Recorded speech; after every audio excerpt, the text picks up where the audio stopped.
지난주에 무슨 얘기 했는지 아마 잘 기억이 안 나실 거예요. 예, 기억이 안 나시는 게 정상이다 이렇게 생각을 하시고, 이제 구천상제님의 도가 도주님으로 이렇게 이어오는 장면, 그래서 그 태극진경 1장 2장은 이제 삼천을 완비하는 장면이 거의 다 줄을 이루게 돼요. 그래서 한 번 더 제가 반복 학습을 좀 시켜드릴게요.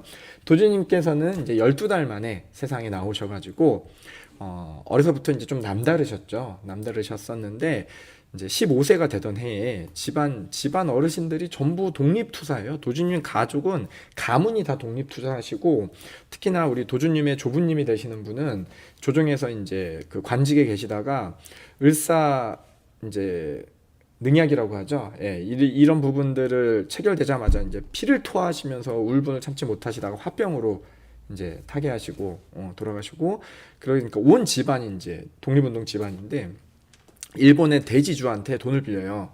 돈을 빌려갖고 그 이제 명성이 좀 있는 집안이다 보니까 우리가 잘 갚아주게 해가지고 돈을 굉장히 많이 빌려요. 땅을 요만큼 가지셨는데 땅값보다 훨씬 큰 돈을 빌려서 그 돈 갖고 이제 총알을 만드시다가 걸려요, 일본한테. 그래가지고 그때 도주님께서 가셔가지고 우리 만주로 가서 일을 도모하시는 게 어떻겠습니까? 라고 얘기를 하게 됩니다. 그래서 만주로 가는 기차를 이제 집안 어른들이 딱 타는데, 여러분 지금 생각해보면 15세라는 나이가 그렇게 좀 이렇게 성숙됐다고 보기에는 굉장히 어린 나이잖아요. 그래서 집안 어른들이 말립니다. 아니 이제 먼저 아버님이랑 큰아버님, 작은아버님, 이제 아버님이랑 작은아버님 두 분 집안의 어른들이, 남자들이 가서 털을 잡아서 부를 테니까 가족들은, 식솔들은 여기 있어라 했는데, 도주님께서 그때 약간 왜 그러셨는지 모르겠지만 그냥 타버리셨어요. 차표도 없는데 그냥 타버리셨어요. 그래가지고 이제 만주를 향하게 되시면서 구천상제님을 이제 뵙게 되죠. 구천상제님은 대전역에 나와 계시고, 기차는 대전역을 싹 지나갔을 때 도주님은 이렇게 살짝 잠이 드셨는데 이제 상제님이 보이셨고 천명을 때 내리시죠. 그래서 천명을 받으시고 중국으로 가서 대중화도스, 중국에는 옛날부터 모든 문명의 가장 핵심이 되는 것들이 그 안에 다 들어있어요. 인류 역사와 문명을 보면 중국을 빼놓고 얘기할 수가 없어요. 중국이 항상 세계의 중심이었어요. 그러니까 지금 한 1000년 전까지 우리 문명이 몇 년 정도 됐을까요? 우리 그 온해수 옛날에 기억나십니까? 메소포타미아 문명, 황하 문명 얼마나 됐다는 얘기 혹시 기억이 나십니까? 7000년 됐다라고 이제 보통 교과서에서 이제 얘기를 하고 있어요. 그러면 인류가 뭐 신석기, 구석기 빼고 한 청동기부터 뭐 대충 진다고 해도 7000년 되는 역사 속에서 항상 1등 국가가 어디였냐면 거의 중국이었어요. 다른 나라는 왜 그랬나 보면은 수학, 물리학, 뭐 천문학, 그리고 기계공학, 그런 모든 부분에서 함영인의 수 사기지부 다 하면 좋을 듯요. 예, 사기지부 다 하면 제가 4배로 부끄러워서 힘듭니다. 지금도 여러분 괜찮은 줄 아는데 저 되게 부끄럽고 많이 떨립니다. 예. 이 문명들이 가장 높은 문명을 가진 게 항상 중국이었어요. 그래서 그 교과서만 딱 봐도 중국이 세계 최초였던 거 막 뒤지잖아요. 그러면 나침판, 그러니까 방향을 어느 지구 중심을 어디든 방해를 잡을 수 있는 나침판, 화약, 활자, 그러니까 이제 인쇄, 이런 기술이 전부 중국이 가장 앞서 있었어요. 근데 최근 근 500년부터 서양이 좀 앞서면서 이제 먹히게 됐는데, 그거는 나중에 제가 전도문을 또 하는 시간이 오면 좀 더 자세히 얘기를 드릴게요. 그래서 역사와 문명을 이끌던 가장 핵심이 되는 것들이 다 중국에 있고, 그러면 뭐 우리는 신명을 아니까 그러면 가장 인류의 문명을 이끌던 신명들은 다 어디 계시냐 하면 중국에 있겠죠. 그래서 중국에 있는 신명분들한테 큰 어떤 제사를 지르면서 그 마음을 얻으셨던 것 같아요, 도주님께서. 그래서 9년 동안 만주에 계시다가 이제 딱 이 땅으로 다시 이제 오시기 시작할 때가 이제 1장 얘기였고요. 1장에서 이제 그 도주님께서 한참 그런 공사를 보시다가 2장 시작될 때 딱 갑자기 계시가 딱 들어옵니다. 구천상님께서 나의 도를 이어서 이제 연맥을 다져라 그러면서 이때 내려주시는 게 구세 제민의 주문이라면서 기도주 태일주 내려주시고요. 그 다음에 운장두 칠성주 오주라는 주문도 내려주십니다. 그래서 오주라는 게 이제 주문으로 나중에 우리 선배들한테는 공부도 시키시는데 이거를 우리들한테는 이제 우리는 안 하고 있어요. 도주님께서 생애에 수많은 공사를 하시면서 뺄 거 뺏고 넣을 거 넣고 막 이렇게 하시면서 완성된 게 지금 우리 기도 법식이다 이렇게 생각을 하시면 돼요. 그렇게 해가지고 이제 와서 입도 치성도 치르시고 다시 이제 만주에서 우리나라로 넘어오시게 되는 거, 그게 이제 초반부에 시작이 됩니다. 여러분, 도주님께서 압록강을 넘어올 때 어떻게 넘어오셨는지 최근에 그 실시간 기도에서 교화하신 분도 계시는데 잘 모르시죠? 압록강 어떻게 넘어왔는지 아십니까? 여러분 이 진경을 읽었다 생각하지 마시고 대순에서 배웠던 어떤 그런 생각, 지식이나 이런 거 있으면 편하게 얘기를 해주십시오. 나 이렇게 들었다, 그런 거 있으십니까? 대순에 계셨던 분들은 되게 황당한 얘기 많이 알고 계시던데, 예. 이런 얘기가 있어요. 도주님께서 강을 딱 건너려고 압록강 앞에 가시니까 갑자기 집채만한 거북이가 물에서 올라와가지고 등을 딱 들이대는 거죠. 그래갖고 나를 타고 가십시오. 그래갖고 도주님께서 딱 올라가니까 강을 쥐익 하고 건너줬다, 이런 말들이 있어요. 이런 말이 함령인에서 조각배 태고 갔다. 예, 맞습니다. 그런 얘기들도 있고요. 저는 들어본 중에 제일 황당한 게 무지개 다리가 이제 도주님께서 딱 있는데 무지개가 다리처럼 쭉 펼쳐져 갖고 거기를 이렇게 건너갔다. 예, 김겨운에서도 배 타고, 예, 맞습니다. 근데 우리 진경에 보면은 거기에 이제 압록강 철교를 걸어서 이렇게 건너시는 부분으로 나와 있어요. 그래서 다른 어떤 황당한 얘기보다는 참 우리 진경은 솔직하다. 그렇죠. 걷거나 기차 타거나 배 타거나 이렇게 건너가시는 부분을 이제 저희가 확인을 할 수가 있어요. 그래서 이런 얘기들을 볼 때 좀 판타지스럽게 상제님과 신성하겠지, 뭐 대단한 일이 일어났겠지, 이렇게 보면 좀 문제가 많이 생기는 것 같고요. 역사를 좀 있는 그대로, 그리고 아무리 도주님이라도 좀 황당한 얘기들은 저희가 의심하면서 들었으면 좋겠어요. 왜냐면 그런 거 있잖아요. 도주님께서 막 하늘을 나르셨다, 이런 얘기가 있으면 지금도 가끔, 자주는 아니라도 한 100년이나 200년에 한 번씩은 사람이 이렇게 하늘을 날아다닌다, 그러면 좀 납득이 가는데 그런 사람 하나도 없는데 갑자기 도주님만 날아갔다, 그러면 이건 좀 거짓말이잖아요. 예. 그런 식으로 좀 저희가 진경을 볼 때도 비판적으로 봤으면 어떨까, 이런 생각이 좀 듭니다. 여하튼 건너오셔서 이제 삼천을 완비하는 처음 들으신 명이 뭐냐면 나의 본소를 찾으라. 구천상제님의 본소를 찾으라라는 명을 받으셔갖고 본소를 이제 찾으러 가야 되는데 못 찾으시니까 다시 계시가 온 게 서해에 있는 가장 큰 섬에 가서 포덕을 해라, 이런 계시가 이제 내려오시게 되거든요. 그러면서 우리가 아는 저기 서해 제1도 안면도에 가서 포덕을 하시면서 이야기가 시작이 됩니다. 자, 이제 옛날 얘기 좀 해드릴게요. 여러분, 우리 진경에 있는 이 내용들, 방금 제가 한 내용들, 도주님께서 이제 포덕도 하시고 무슨 공사를 보시고 막 이런 내용들을 우리가 어떻게 진경에 적을 수 있었을까요? 듣고 누구한테 들었을까? 내려오던 얘기. 내려오던 얘기. 사람들한테. 그렇죠. 역사상 네. 중요한 얘기들. 이제 진경을 다 읽어보면 중간에 어떻게 되냐면 무국도를 창도하시고 무국조를 해산하세요. 그런 다음에 다시 태극도를 창도하신단 말이에요. 그럼 우리 생각엔 무국도 하시던 분들이 다 태극도로 오셨을 것 같죠. 예. 근데 태극도를 딱 처음에 하셨을 때 못 오신 분들이 많았대요. 근데 방금 얘기를 보면 안면도에서 처음 포덕해서 한 30호 포덕했거든요. 그러면은 그때 안면도에 계셨던 분들이 태극도에 한 분도 안 들어왔다.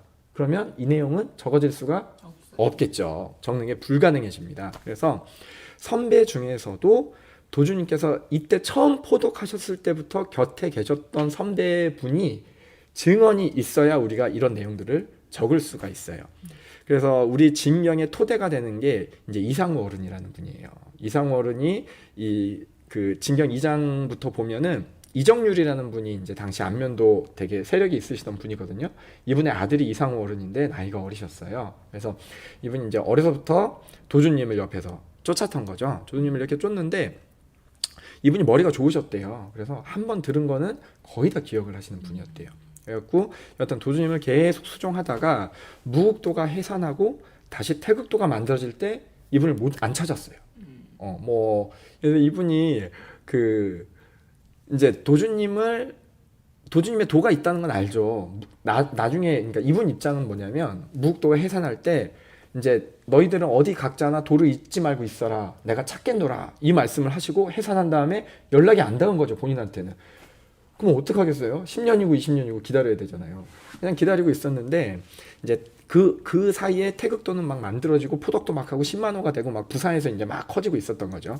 근데 그 중에 우리 이제 처음 우리가 이제 서울에서부터 새로 포덕이 됐던 최윤문이라는 분이 계세요. 지금 태극도 도인이신데 그분 아버님 되시는 분께서 이제 시장에 가서 이제 뭘 사고 계시는데 이제 지방에 이렇게 다니시는데 그분이 항상 이제 태극도 도인이니까 뭐 하겠어요. 만난 사람마다 도 얘기를 꺼내겠죠. 막 물건 사면서도 도 얘기를 꺼내고 막 하니까 그 중에 한 분이 이제 얘기를 하는 거예요. 아, 여기 내가 아는 사람인데 당신하고 맨날 똑같은 얘기 한다고. 가서 둘이 얘기 좀 나눠보라고. 그래갖고 그 집을 찾아간 거죠. 아, 포덕을 해야지 하고 찾아간 거예요. 가가지고 얘기를 나눴더니 이분이 이상호 어른인 거예요.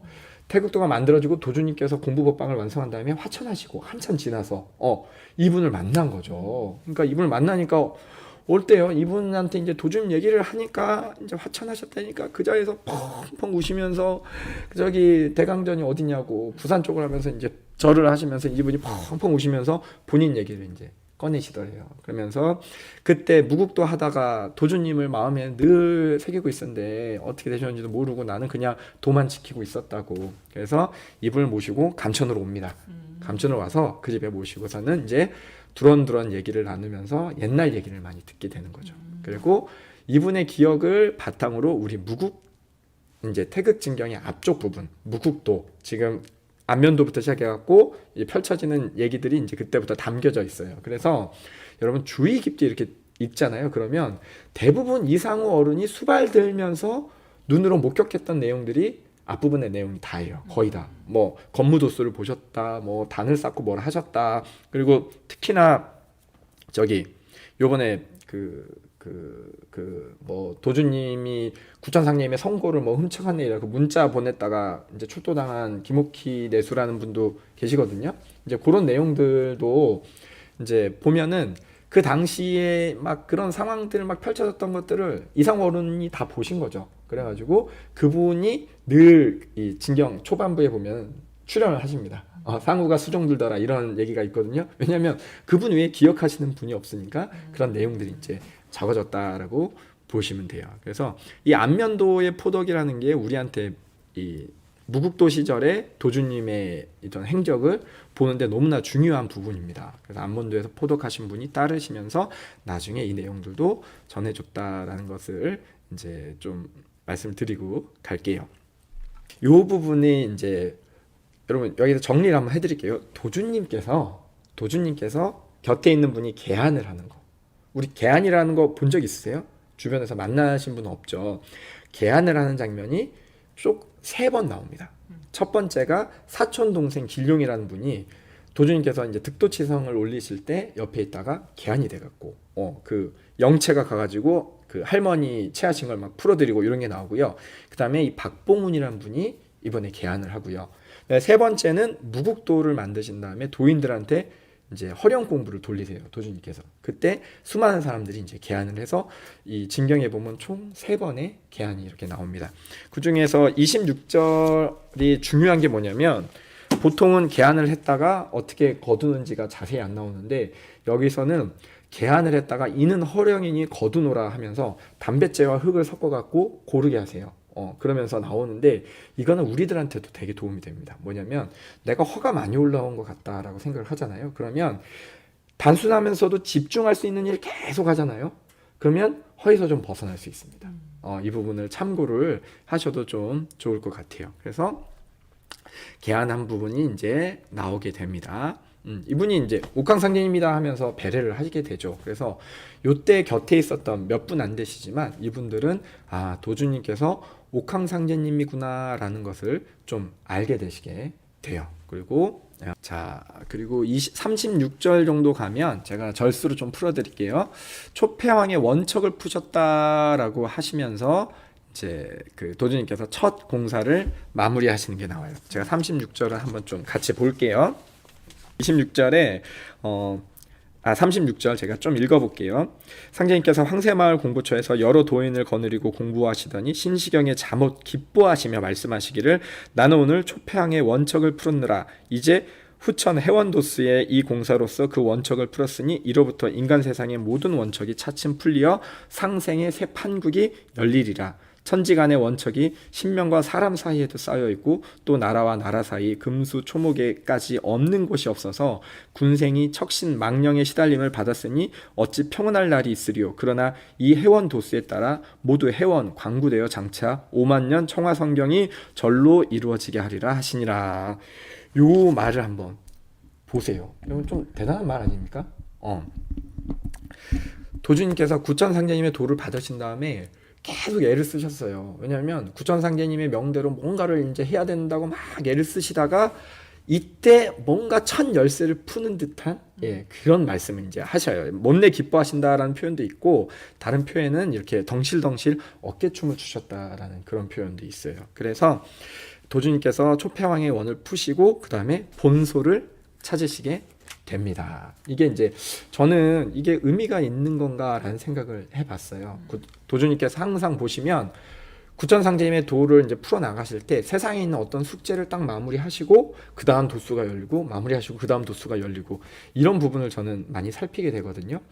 예를 들자면 그 보수도정으로 이어하신 다음에 보수동에서 감천으로 가시기 전에 저기 청주에 가서 만동묘 오곡에 있는 석판이 열리고 그 다음에 지리산에 가서 그 백이군왕 백이장상 신명을 다 모셔오신 다음에 범질의 도수에 의해서 그 지존 위에 오르시고 나서 다시 이제 그 대이동 도수가 시작이 되거든요. 이 얘기를 이렇게 하면 너무 어렵죠. 예, 죄송합니다. 제가 여러분들이 진경을 빠삭하게 알겠지라고 생각하고 말을 한 것 같습니다. 죄송합니다. 나중에 한번 더 할 테니까 너무 어렵게 생각하지 마시고 쉽게 얘기를 할게요. 오너네스 옆에 있는데 표정으로 많은 얘기를 해줘서 제가 오케이 오늘 정말 중요한 얘기를 이제 해드릴게요. 46절을 한번 보시겠습니다. 오늘은 사실 이 얘기를 해드리려고 제가 준비를 했습니다. 46절에 보면은 자. 본소를 이제 찾게 되는 부분이 딱 나와요.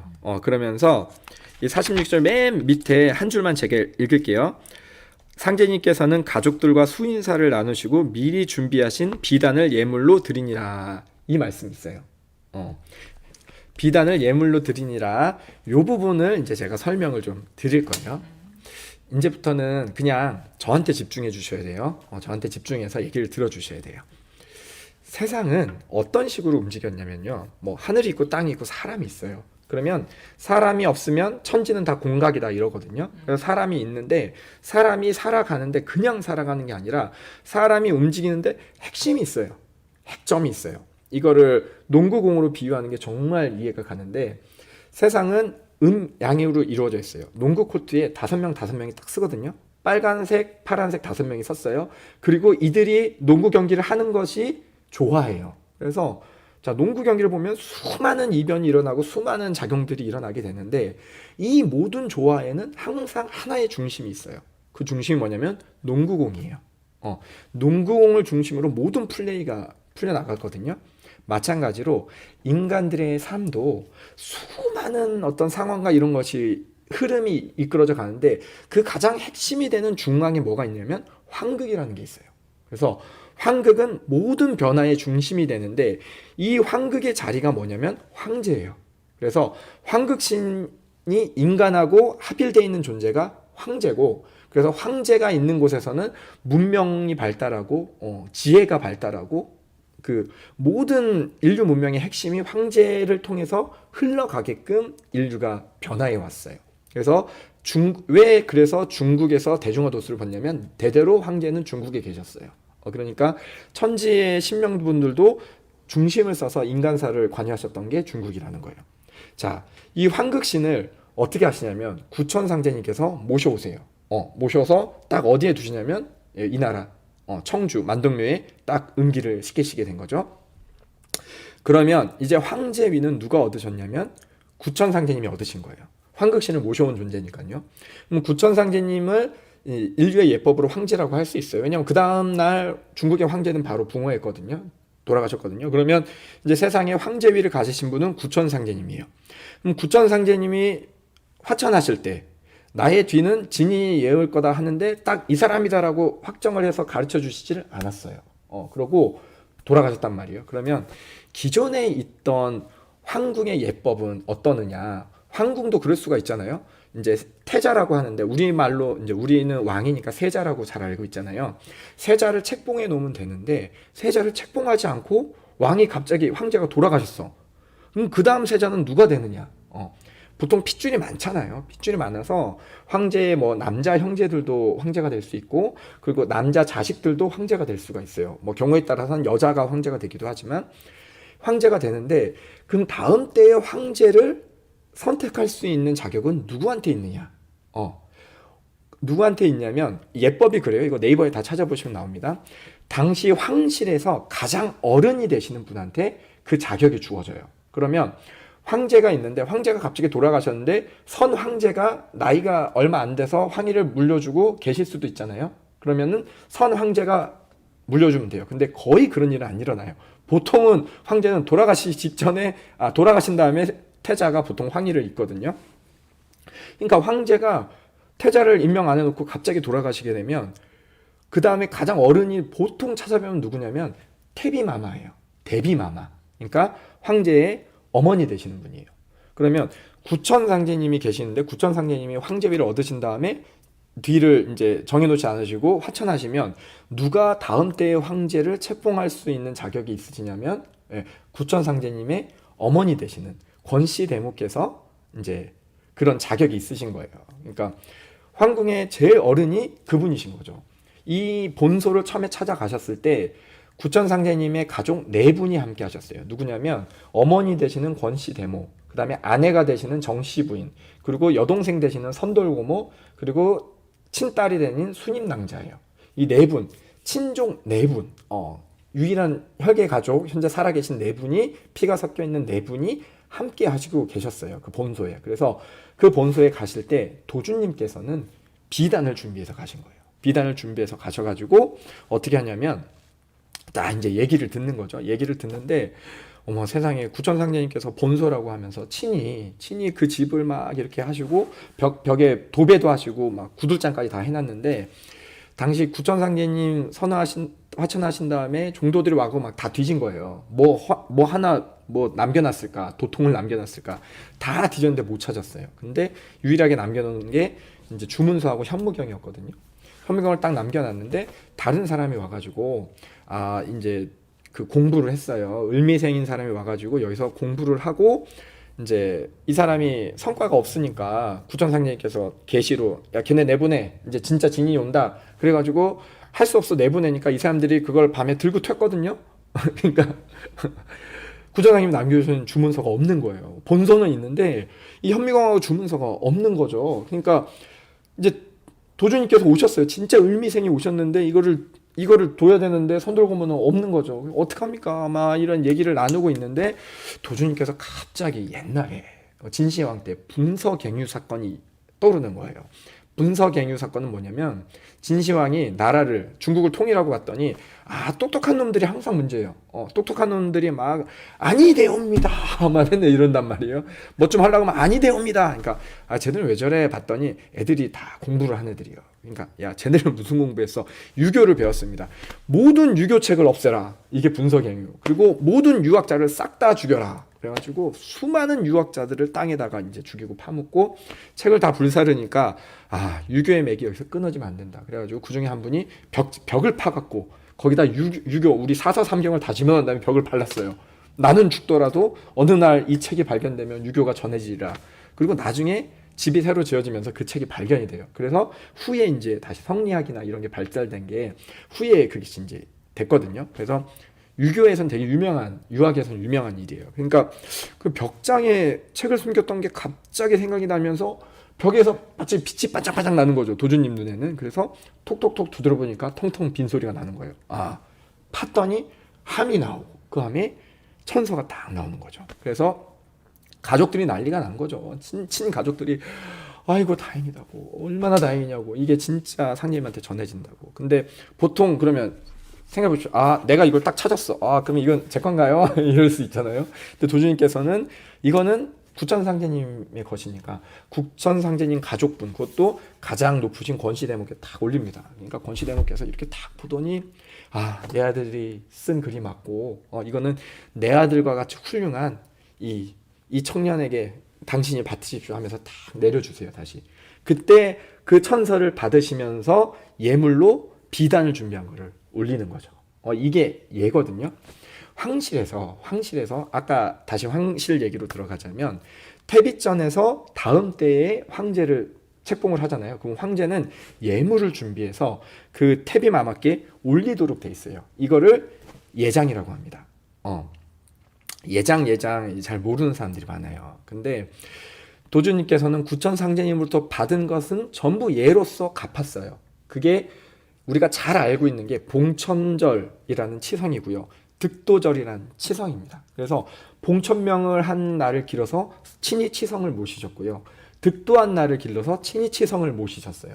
근데 도주님 이후에 뭐 이었다는 사람들이 아무리 많아도 스스로 이런 예를 다하는 사람이 없어요. 진짜로 도를 이었으면 본인의 득도절이 있어야 되거든요. 뭐 대표적인 게 박한경 이런 분인데 박도전이 뭐 봉천명한 날을 기리는 날이 없고요. 득도했다고 뭐 들은 치성이 없어요. 대순진리에 있는 득도절하고 봉천절도 다 도주님의 봉천일과 득도일을 기리는 치성입니다. 그래서 이런 치성, 구천상제님부터 받은 도를 받았던 날을 기리는 치성으로서 예를 올리고 또한 그 천서를 받은 그날 권씨 대목의 가족에게 비단을 이렇게 올리는 예도 황실의 예법대로 올리게 돼요. 그러면 이때부터 황제의 위는 구천상제님에 계셨던 황제의 위는 도주님으로 이어진다라는 걸 이제 예법으로 볼 수가 있죠. 요것을 이제 예장으로서 설명을 할 수 있는 장면이에요. 그럼 이게 왜 중요하냐? 상제님께서 이제 우리가 무국진경하고 태극진경을 같이 하고 있잖아요. 무국진경에 보면은 조와 정부를 열어서 만백성을 다 이끌어주겠다라고 하거든요. 그러면 후천이라는 거는 명확히 말하면 상제님이 다스리는 나라예요. 지금 상제님이 다스립니까? 우리나라는 누가 다스립니까? 대통령이 다스리죠. 미국도 대통령이 다스려요. 지금 우리 상제님이 다스리지 않으니까 상제님 나라라고 할 수가 없어요. 상제님이 다스려야 되는 거고 상제님께서 보신 공사는 이때부터 그 다스림의 핵심이 되는 황극신이 도주님으로 이어지는 이 수많은 공사에서 황제의 격이 이렇게 이어지는 것이 굉장히 중요한 도수로 계속 등장을 해요. 그래서 저는 그걸 중심으로 오늘 얘기를 해드리고 있는 거예요. 그래서 황위를 계승한 그거는 이제 요 47절하고 또 49절 이쪽이 되는 것 같아요. 49절 제가 이제 좀 읽어드릴게요. 제가 지금 열심히 해드린 내용을 생각하면 이제 이 부분이 이해가 가실 거예요. 천서를 발견하신 상제님께서는 물론 이를 본 유족들도 너무나 감격한 나머지 어찌할 바를 몰라 묵묵히 서로 쳐다보기만 하니라. 상제님께서 천서를 향하여 사배를 올리시고 부복 심고하신 다음 정중히 천서를 내리셔서 대모와 고모에게 펴 보이시고 증산 상제님께서 친히 쓰신 천서임을 확인하게 하시니 대모께서는 눈물을 흘리시며 이야말로 친필의 진서요 천소로다. 내 일찍부터 증산이 내 아들이기보다는 상제님이심을 깨닫고 현무경이 천서임을 믿었지만은 이렇게 비장할 줄은 몰랐고 또 그대가 이렇게 전수하게 될 줄 몰랐도다. 그 상제의 그 진주로다. 이렇게 이제 표현이 되어 있어요. 이 부분을 이제 상상을 해보면 그렇다라는 거죠. 이 진경이 써질 때는 굉장히 각색을 많이 하거든요. 이제 실제 이 부분을 기록한 아까 이제 막 기록한 얘기를 했잖아요.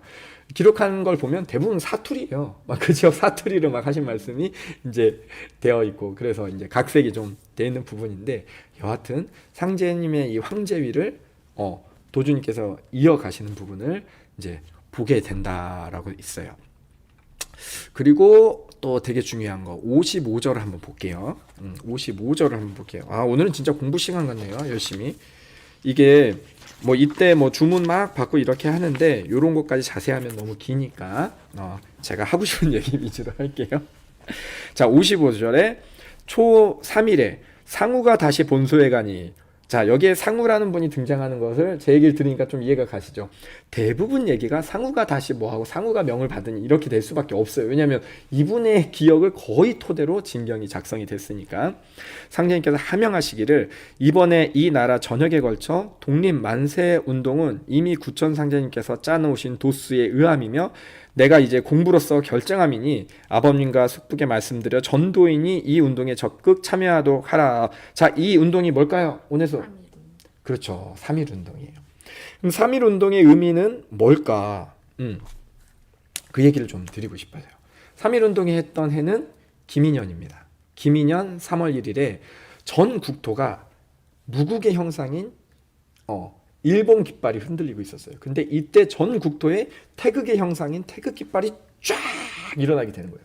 한번 도수가 무국에서 태극으로 쫙 바뀌는 뭐 이런 부분이 있어요. 자, 그 중에서도 여러분들한테 이제 김인년에 대해서 제가 김인년 3월 1일에 대해서 좀 말씀을 드려볼까 합니다. 자, 화면이 잘 보이실까요? 화면을 보면서 좀 말씀을 드릴게요. 제 얼굴은 중요하지 않으니까 최대한 줄이겠습니다. 얼굴만 크게 나오다가 줄이니까 좀 마음이 편하네요. 자, 3월 1일 여러분 그 3월 1일 어디서 들어보셨나 모르겠는데 이 3월 1일이 관련된 거는 우리 진경이 많이 등장합니다.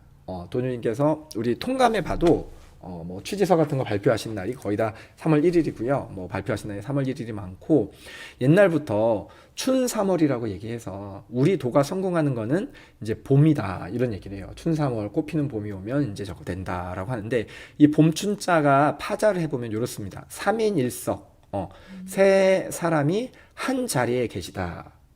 요거는 뭐냐면 구천상제님, 도주님 그리고 이제 대두목이라고 알고 있는 우리가 이제 후천을 열으시는 그분이 모두 한 자리에 계시다라는 거죠. 그러니까 한 자리에 계시다라는 거는 뭐 우리 보면은 영대의 원위에 세 분이 계세요. 한 자리에 계시는 거예요. 구천상제님, 옥황상제님, 서가열애 세 분이 한 자리에 계세요. 이것도 3인 1석이고요. 우리가 하는 공부 10억 공부를 들어가도 회원, 내수, 외수에서 세 명이 한 방에 서서 앉아서 이제 주문을 하죠. 요것도 이제 3인 1석이 돼요. 그래서 수도라는데 그래서 3인 1석 3월 1일은 3인 1석의 의미로 이제 저희가 많이 생각할 수가 있어요. 그리고 이제 김이라는 부분을 김인년이라는 부분을 좀 말씀을 드리려고 하는데 이제 뭐 한자 나온다고 절대 어려워하지 마시고 그냥 편하게 보세요. 요거는 천간입니다. 천간. 요건 다 아세요. 갑을 병정 여기다 해야겠구나. 갑을 병정 무기 경신 임계. 그래서 하늘은 이 10개의 숫자로 돌아갑니다. 그래서 10개가 모두 균등분할되어 있어요. 그래서 2개씩 목화토금수가 음양으로 2개씩 돼서 총 10개가 짝을 이루어서 이렇게 동그랍니다. 그래서 하늘은 둥글다 이렇게 되어 있어요. 그럼 땅은 어떠냐? 이거 있죠. 자축, 인묘, 진사, 오미, 신유, 술해. 제가 이거를 백지에다가 한자로 쓰면서 하면 무식이 탄로 날까봐 그림을 준비했습니다. 그래서 보시면 우리가 잘 알죠. 그래서 이거는 시간이에요. 우리가 하루를 12시간으로 이렇게 나눠서 하고 뭐 우리 주일을 갑, 기일로 잡잖아요. 그래서 천간 하나, 지지 하나 이렇게 해가지고 갑, 자년, 을, 해년 이렇게 우리가 이거를 육식갑자를 이걸로 만들어서 이제 붙이는 겁니다. 그래서 하늘은 10개, 땅은 12개로 되어 있고 특징이 뭐냐면 땅은 토에 해당하는 기운이 총 4개예요.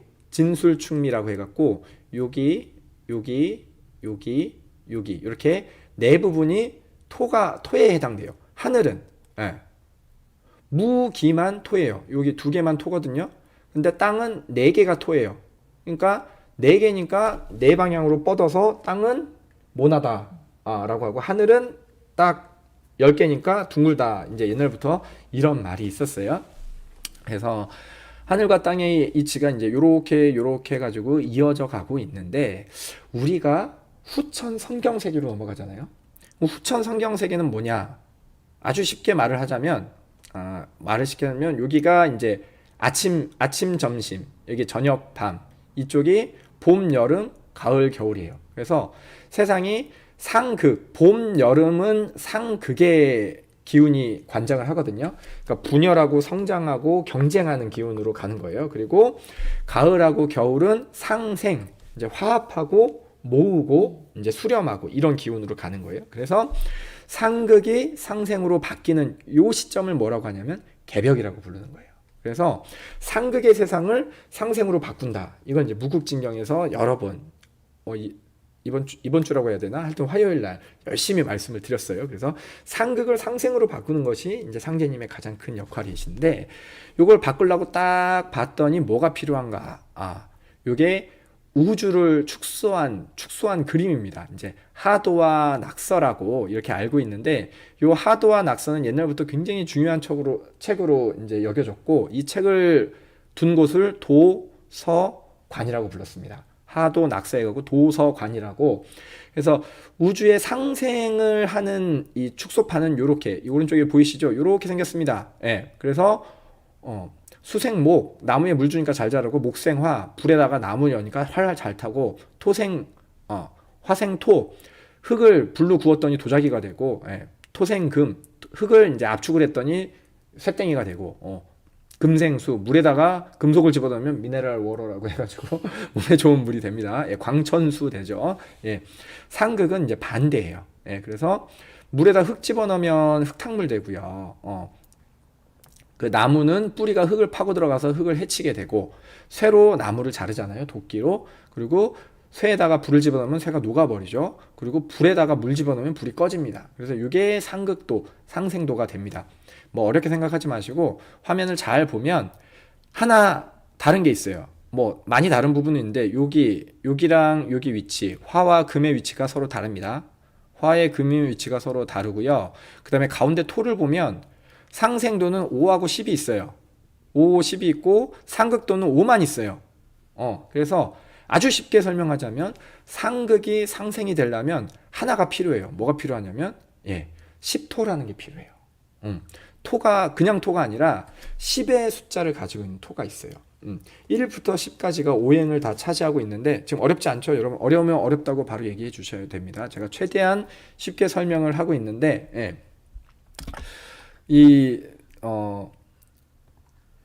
세상에 상극이 있고 상생이 있는데, 상극과 상생이 딱 되려고 봤더니 가장 표면적으로 10이 없더라. 1하고 6은 수고, 2하고 7은 화고, 3하고 8은 목이고, 4하고 9는 금이고, 5하고 10은 토예요. 이렇게 숫자상으로 두 개씩 양수와 음수, 짝을 맺혀가지고 금목수와 토를 만들고 있는데, 그 중에 토는 5하고 10이란 말이에요. 5하고 10인데 상극의 이 에너지의 흐름에서는 10토가 없어요. 10토가 없이 1부터 9까지가 배치돼 갖고 상극을 이루고 있고, 여기에 10토가 짠 하고 들어가면 이게 상생이 되는 거예요. 그러면 세상에 필요한 건 뭐다? 10이다. 요거 이해가 가셨죠? 10이다 이해가 가셨죠? 그래서 이게 이해가 가셨으면 이제 다시 아까 천간과 지지로 갈게요. 이제 천간, 갑을병정, 무기경신인기, 아까 동그랗게 얘기했지만 그냥 편하게 제가 이렇게 펼쳐서 얘기했어요. 그 중에 여기 숫자와 여기 배치가 됐어요. 요거 보면은 목은 38목, 갑을이 목이에요. 화는 27화, 병정이 이제 화예요. 토는 무기가 토인데, 그 중에 제가 계속 강조했던 10토는 무기 중에 뭡니까? 기죠.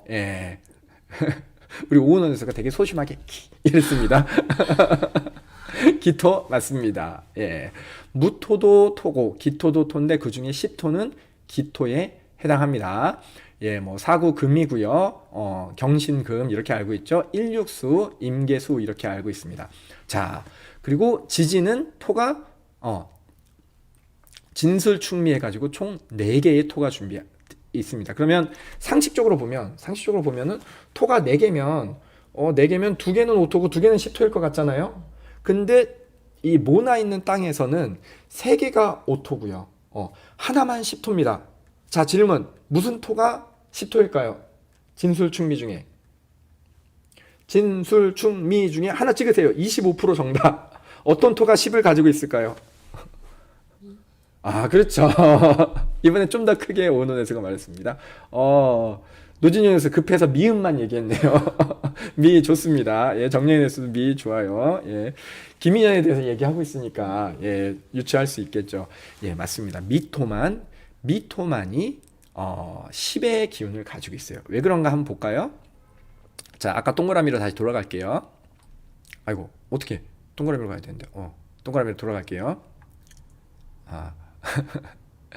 자, 여기 판을 보시면 요렇게 세상이 요렇게 생겼어요. 그래서 요게 여기가 겨울이고요. 여기가 봄이고요. 여기가 여름이고요. 여기가 가을입니다. 그래서 여름에서 이게 막 글씨가 써지면 좋은데 여름에서 가을로 가려면 이제 미토로 가야 돼요. 미토로 이렇게 넘어가는 거예요. 그리고 여기 겨울에서 봄으로 가려면 축토를 넘어가면 돼요. 근데 여기서 이제 오행도를 한 번 더 보여드리면 좋은데, 자, 이렇게 보시면 돼요. 화에서 금으로 넘어가는 게 여름에서 가을로 가는 거예요. 그리고 수에서 목으로 가는 게 겨울에서 봄으로 가는 거예요. 여기랑 여기가 여기는 상생이 상극으로 바뀌고 여기는 상극이 상생으로 바뀌는데 요것도 개벽, 요것도 개벽이에요. 그러면 보면 각각의 토가 한 번씩 작용을 해요. 토가 뭐냐면 이제 좀 겸손한 덕을 얘기하거든요. 그래서 이 금이라는 게 가을이 나 이제 가을 쭉 갈 거야 하는데 이 겨울이 와갖고 얘기하는데 야 그만 가 이제 겨울 올 거야 너 저리 비켜. 그러면 네가 뭔데 비키래 이렇게 싸움이 나는 거예요. 근데 여기서 이제 토가 이제 딱 작용하는 거죠. 그러지 말고 이제 술토가 이 금의 기운이 너무 수고가 많았으니까 이제 좀 쉬시고 제가 잠시 그 자리를 돌봐드리겠습니다 하는데, 내가 딴 놈한테는 안 줘도 참 우리 술토 이게 참 덕이 있는 토한테는 내가 이 자리를 넘겨드리겠습니다 하고 금의 기운이 토한테 딱 넘기면 토가 이걸 받아서 수한테 가죠. 그래서 이제 겨울이 됐으니까 그 덕으로 만물을 이제 다스려 주십시오 하면 딱 받으면 제가 못 이긴 척하고 한번 해보겠습니다 이렇게 가는 거예요. 그래서 각각의 계절의 변화가 할 때마다 토가 작용을 해요. 그래서 72일씩 봄, 여름, 가을, 겨울이 있고요. 토가 작용하는 18일씩 환절기가 있는 것이 이와 같은 이치입니다. 그래서 봤더니 다른 계절 변화할 때는 수생 금한단 말이에요. 그래서 금 기운이 수한테 가면 생한단 말이에요. 여기도 생하는 기운이 돌고요. 그다음에 물이 그 나무로 갈 때도 나무한테 물 주면 나무가 잘 자라잖아요. 그러니까 여기도 생한단 말이에요. 그래서 축토도 생토예요. 그리고 마찬가지로 불한테 나무를 주면 불이 잘 타니까 여기 있는 토도 여전히 생토예요. 진토도 생토예요. 근데 여기서 바로 가려고 했더니 쇠에다가 금을 딱 집어넣으니까 쇠가 녹네. 일로 가면 안 되겠네. 여기가 미토 자리거든요. 일로 가면 안 되겠네. 그럼 어떻게 가면 되겠어요? 안으로 들어가서 중앙에 있는 토를 거쳐서 금으로 가니까 괜찮네. 자, 2번 거쳐 가잖아요. 여기는 한 번, 여기 2번이니까 이게 참 죄송한데 동양 철학의 원리가 이렇게 단순하다는 게 아니라요. 제가 여러분한테 쉽게 설명하다 보니까 저희 짧은 지식으로 이렇게 말씀을 드린 거예요. 남들 한 번 가는데 얘는 2번 가니까 1+1이니까 2. 남들은 그냥 5토 5 플러스 5는 10토 이렇게 생각하시면 여기만 왜 10이 필요한지 쉽게 이해하시라고 말하고 나니까 또 잠깐 부끄럽네요. 이렇게 여러분들 수준이 낮다는 게 아니라 제가 쉽게 설명하려고. 그래서 진술충미 중에 유일하게 미토만이 10토의 기운을 가지고 있습니다. 그래서 아까 김인연의 상제님께서 이제 태극을 말씀하신 거죠. 태극을 3일 운동을 해라. 김인연 3월 1일에 이 말씀을 하신 거예요. 그래서 우리 구천 상제님은 신미생, 도주님은 을미생, 그리고 이제 이 미 중에서도 이 기미는 그 중에서도 가장 강한 기운을 가지고 있는 후천을 여는 기운을 가진 게 기미다라고 알고 계시면 돼요. 그래서 이 김인연의 상제님께서 이 공사를 보신 거죠. 김인연의 태극이 쫙 흩날리면서 온 세상에 태극의 물결이 쫙 흩날리면서 이런 기운을 돌리셨다. 요거를 이제 좀 알고 가시면 좋을 것 같아요. 태극진경이 생각보다 할 얘기가 너무 많습니다. 너무 많아서 오늘 이 장을 다 하면 여러분들 머리에 아무것도 남지 않아요. 오늘은 이 2가지를 기억을 하셨으면 좋겠어요. 황극신이라는 기운, 황제라는 것이 기운을 구천상제님께서 오셨고 이걸 예법에 맞추어 도주님께서 이어받으셨구나. 본소를 찾으실 때 도준 가족들이 계셨고 이걸 꼭 기억을 하셨으면 좋겠고, 그 다음에 도주님께서 공사를 보시면서 이 김인년 3월 1일 태극을 흩날리게 한 것은 후천을 여는 너무 중요한 공사였다. 이런 것들이 그냥 하시는 것이 아니라 이런 큰 의미들이 다 들어있구나. 그래서 기미가 중요하구나. 이렇게 아셨으면 좋겠습니다. 그리고 최근에 좀 안 좋아, 아까도 언급했지만 안 좋은 일이 있었던 그 얘기를 잠깐 얘기하고 넘어갈게요. 구천 상제님께 선고를 도주님께서 훔쳐갔다라고 증산도에서 막 얘기를 해요. 뭐냐면 구천 상제님은 나의 그 재산은 초빈하라. 그냥 초가집 같은데 관만 올려놔라. 그래서 나중에 이제 뼈만 남으셨거든요. 그래도 이제 그거를 어떻게 이렇게 수습할 사람이 없었어요. 근데 도주님께서 이제 무국도 이렇게 창도하시고 그 창도하시기 직전에 이제 딱 가시죠. 도장 연건하기 직전에 가가지고 그냥 가시는 게 아니라 도준 가족 네 분을 다 함께 가세요. 방금 전에 본소에서 얘기했던, 왜냐하면 우리 상식적으로 생각해 보세요. 우리 아버님 유골에 대한 재산권을 누가 주장할 수 있겠어요? 친가족이잖아요. 그러면 구천상님 어머님, 그리고 아내 되시는 분, 그리고 여동생, 딸, 이 혈족 4명이에요. 그러면 이분들 외에 누가 구천상제님의 선골에 대한 소유권을 주장할 수 있겠어요? 그죠? 이 네 분을 모시고 가서 도주님께서 정성스럽게 그 선골을 모시고 와서 비단으로 감싼 다음에 3년상을 치르세요. 3년상을 치르지 못하게 하셨거든요. 이렇게 뭔가 모든 것이 예법에 맞게끔 도주님께서 다 하셨는데 그거를 증산도 애들은 지네가 뭐 훔쳐갔네 어떠니 이러면서 막 떠들어요. 왜냐면 세력이 너무 크니까 우리가 이제 깎아내리려고 막 이렇게 하거든요. 그래서 증산도하고 태국도는 그렇게 사이가 별로 좋지 않습니다. 종교 간에 서로 척이 되면 안 되겠지만 증산도하고는 별로 사이는 그때부터 안 좋은데 저는 좀 괜찮은 것 같아요. 증산도 상생 방송 보면 제가 그거 자주 보거든요. 증산도에서 도에 대해서 설명하면서 하는 얘기는 대부분 세상은 태극으로 이루어졌답니다. 다른 내용 없어요. 온 세상은 태극으로 이루어져 있다. 이런 얘기만 하고 있거든요. 그래서 얘네들도 뭐 훌륭하다. 저는 이렇게 생각을 하는데 여하튼 뭐 그런 문자를 보내서 도인들한테 이상한 얘기를 한다는 분이 최근에 계셨어요. 그러니까 그런 거는 말도 안 되는 얘기고 그런 얘기가 혹시 있다면 이렇게 그 예법 같은 걸 잘 보셨으면 좋겠다. 본소를 찾으실 때 상제님께서 어떤 예로서 거기 다가가셨는지, 그리고 그 외에도 이 공사 하나하나에 어떤 예로서 이렇게 해 나가시는지를 보면 우리가 참 잘 알 수가 있습니다. 그래서 상제님의 그것을 이을 때 모두 예를 다하셨다. 이것이 예장이다. 도주님 외에 구천상제님한테 예를 다하시는 어떤 종교 지도자도 존재하지 않는다. 이것을 아시고 우리가 태국도가 최고다. 이렇게 생각하시면서 이 장은 오늘 이 정도로 마무리를 하고 후반부는 또 다음 시간에 하면 어떨까 합니다. 여러분 괜찮겠죠? 자, 모든 도인 여러분 즐거운 주말 마무리 잘 하시고요.